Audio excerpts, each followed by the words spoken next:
자, 오늘은 한의사 김재영 원장님과 함께 할게요. 어서 오세요. 네, 안녕하세요. 네, 반갑습니다. 자, 오늘 어떤 질환에 대해서 자세히 알아볼까요? 네, 일반적으로 사람은 12쌍의 뇌신경을 갖고 있습니다.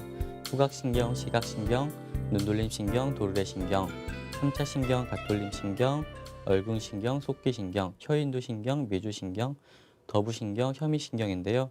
오늘은 그중 7번째 뇌신경인 얼굴신경의 병리적 이상으로 발생하는 구안화사에 대해서 알아보도록 하겠습니다. 네, 오늘 닥터플러스 주제는 구안와사입니다. 흔히 입이 돌아가는 병으로 알고 계실 텐데요. 좀 더 자세하게 설명해 주세요. 어떤 질환일까요? 네, 구안화사는 입이 돌아가는 증상을 포함한 안면의 마비성 질환입니다. 네. 구안괴사라고도 하며 양방에서는 이제 안면마비 또는 안면신경마비를 말합니다. 그럼 이 구안와사도 종류별로 나눠볼 수 있나요?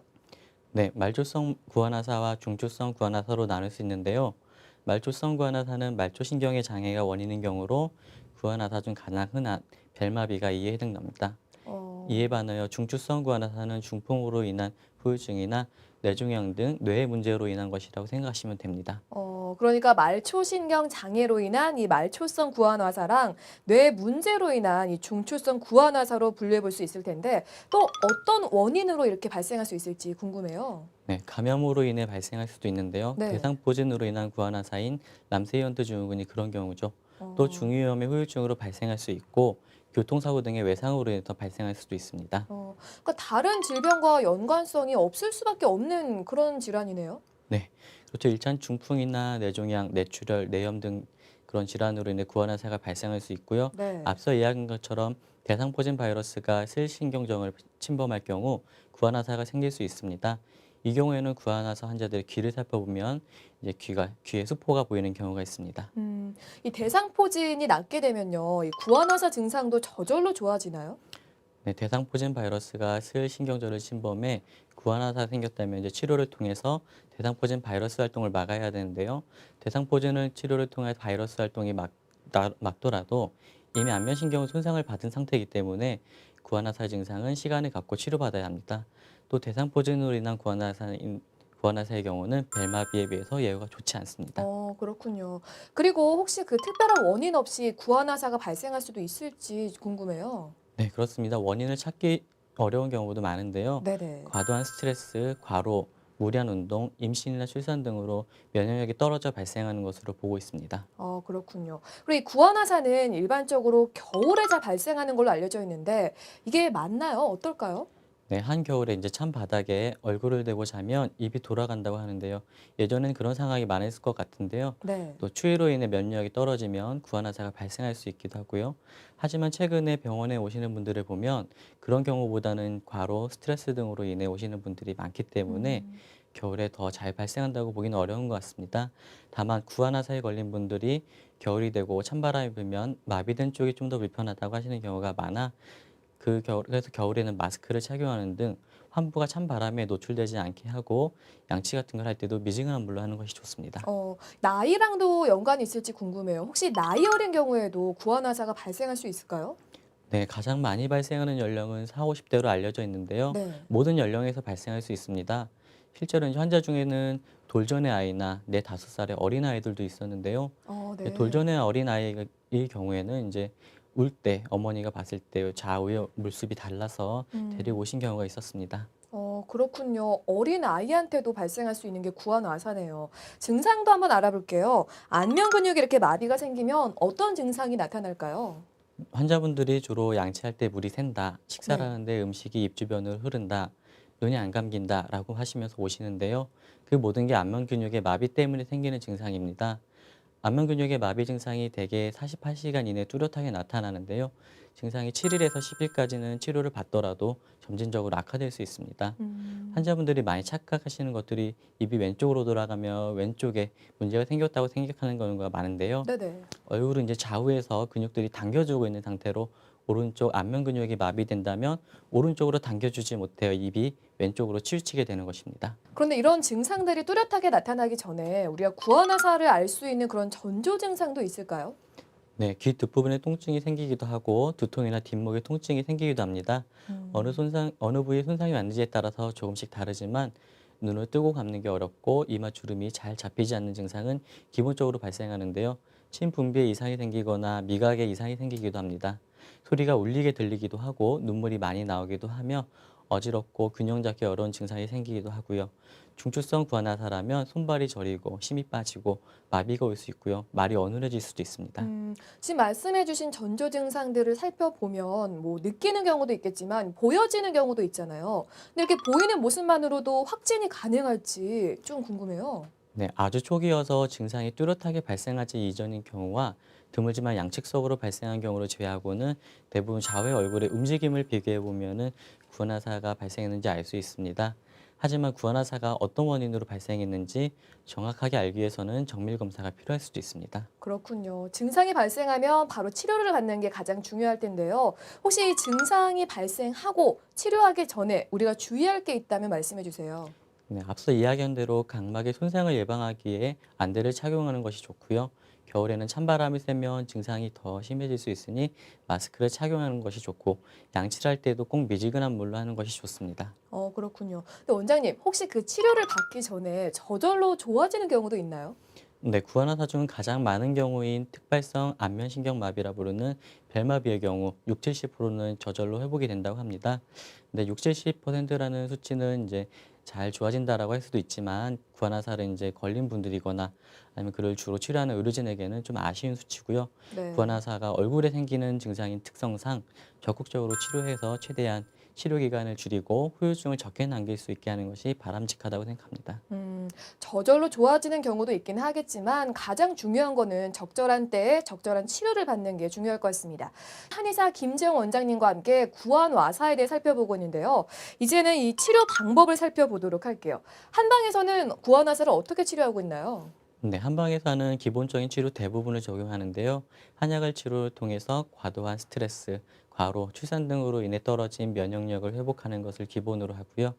마비된 얼굴의 직접적인 침치료, 전침치료, 약침치료, 테이핑 요법 등을 통해서 마비되어 나타나는 부종이나 근육의 처짐 등을 예방하고 신경회복을 돕습니다. 또한 통증이 있을 수 있는 귀 뒤쪽, 목 뒷목, 어깨 등의 부항치료를 통해서 통증을 감소시키고 반면에 혈액순환을 개선시킵니다. 중요한 점은 이러한 치료 기간에는 눈이 잘 안 감기기 때문에 네. 각막염이나 각막 찰과상 등을 입을 수 있는데요. 따라서 필요에 따라서는 인공 눈물을 사용하거나 안대를 이용하고 수면 시에는 눈꺼풀 테이핑을 해야 합니다. 근데 이 치료 받는 기간 동안 증상이 악화되는 경우도 있을 텐데요. 그럴 때는 그럼에도 불구하고 치료를 계속 받아야 되는 걸까요? 네, 눈에 보이는 증상이 이제 호전이 없는 경우도 있는데요. 안면신경의 손상이 더 진행되지 않도록 치료를 받아야 합니다. 또 음. 구안화사가 발생한 원인에 대한 치료, 생활 교정은 빨리 하면 할수록 좋습니다. 이렇게 치료를 받아야 할 때 우리가 어떤 점을 주의해야 될지도 설명해 주세요. 네, 일단 음식은 자극적이지 않은 음식으로 하여 소화기를 편하게 해주고 그래야 이제 회복에 도움이 되고요. 또 충분한 휴식, 또 치료는 적극적으로 받으셔야 합니다.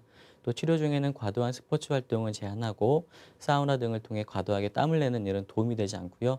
얼굴을 또 과도하게 찡그리는 등의 행동은 도움이 되지 않고 오히려 연업 운동이라고 하는 후유증을 남길 수 있으니 그런 동작을 삼가셔야 합니다. 치료 기간은 어느 정도일까요? 언제부터 일상생활이 가능할지도 궁금해요. 네, 구안화사의 원인에 따라서 차이가 있는데요. 가장 많은 경우인 벨마비의 경우를 말씀드리면 잘 회복되는 경우에는 10일 정도 지나서 호전을 보이기 시작하면서 일반적으로 한 달 반 정도 치료를 받으면 거의 다 회복이 됩니다. 잘 회복되지 않는 경우는 2개월 정도야 지나야 회복이 시작이 되고 후유증이 남을 수 있으므로 치료 기간은 조금 더 길어질 수 있습니다.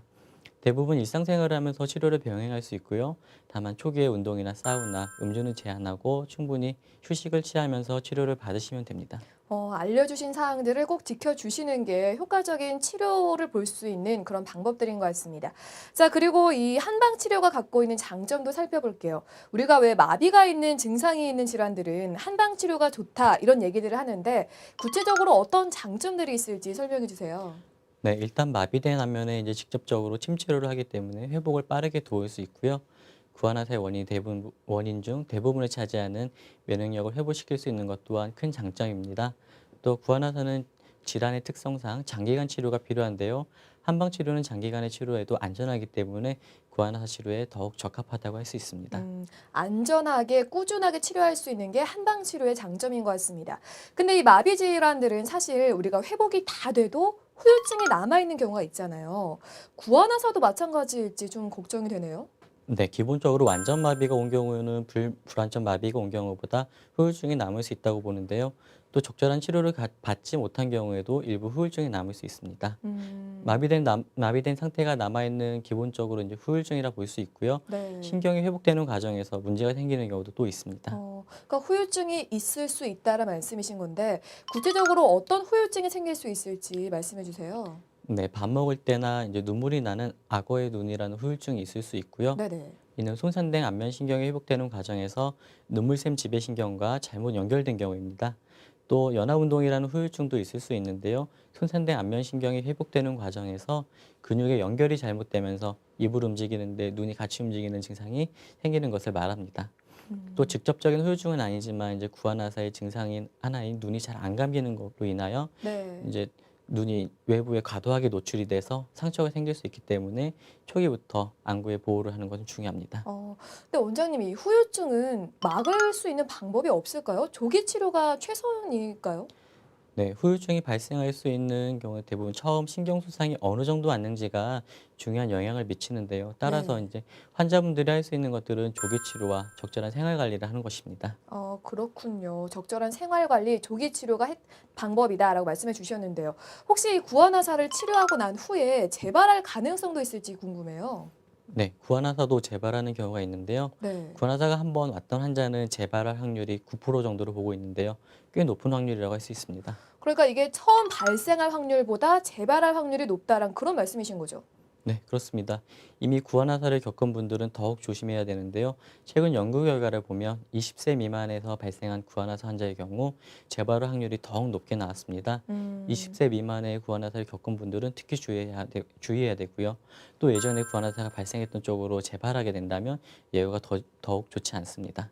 이렇게 재발이 반복적으로 발생하면 어떻게 문제가 될지 궁금해요. 그러니까 안면신경 외에 혹시 다른 부위에도 영향을 줄까요?